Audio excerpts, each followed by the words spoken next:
وقت کے بادشاہ نے اعلان کیا کہ جس نے آج کے بعد قرآن کو اللہ کا کلام کہا یا لکھا تو اس کی گردن اڑا دی جائے گی، جس کے بعد بڑے بڑے محدثین اور علماء کرام کو شہید کر دیا گیا۔ اسی دوران 60 سال کے بوڑھے امام احمد بن حنبل امت کی رہنمائی کو آگے بڑھے اور فرمایا، جاؤ جا کر حاکم کو بتاؤ کہ احمد قرآن کو اللہ کی مخلوق نہیں اللہ کا کلام کہتا ہے۔ جس کے بعد ان کی دربار میں پیشی ہوئی، انہیں بہت ڈرایا گیا، دھمکایا گیا، مگر حضرت احمد بن حنبل کا استقلال نہ تو ٹوٹا اور نہ ہی آپ کے جذبے میں کوئی کمی آئی۔ امام کو 60 کوڑوں کی سزا سنا دی گئی۔ دن مقرر ہوا، امام کو زنجیروں میں جکڑ کر لایا گیا اور اس دن بغداد میں سر ہی سر نظر آتے تھے۔ ایک شخص شور مچاتا، صفیں چیرتا آپ کے پاس آیا اور امام احمد بن حنبل سے پوچھا، مجھے جانتے ہو؟ فرمایا، نہیں جانتا۔ کہا، میں ابو الحسن ہوں، بغداد کا سب سے بڑا چور۔ احمد، میں نے آج تک ان کے 1200 کوڑے کھائے ہیں، لیکن یہ مجھ سے چوریاں نہ تو منوا سکے ہیں نہ ہی چھڑوا سکے ہیں۔ کہیں تم ان کے کوڑوں کے ڈر سے حق مت چھوڑ دینا،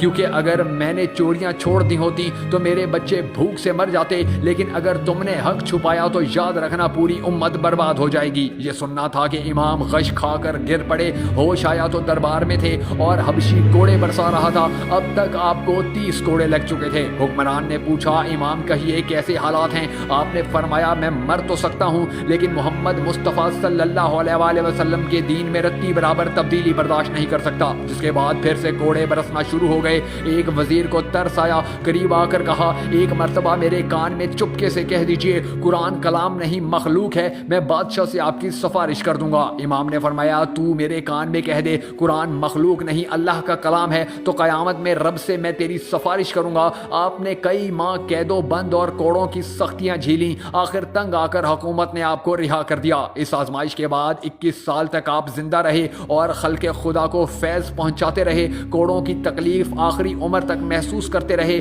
لیکن عبادت و ریاضت میں مستقیم اور درس و تدریس میں ہمہ مصروف رہے۔ عامہ اربا کی عظمت و استقامت کو سلام۔ اے اللہ، ہمیں ایسی زندگی گزارنے کی توفیق عطا فرما جس زندگی سے تو راضی ہو جائے۔ اے اللہ، ہمیں بھی ان لوگوں میں شامل فرما لے جنہیں تو ہدایت فرماتا ہے۔ اے اللہ عز و جل، ہمیں نبی کریم صلی اللہ علیہ وآلہ وسلم کی اطاعت کرنے کی توفیق عطا فرما۔ یا ذوالجلال والکرام، یا اللہ ہماری تمام دعائیں اپنی شان و عظمت کے مطابق قبول فرما۔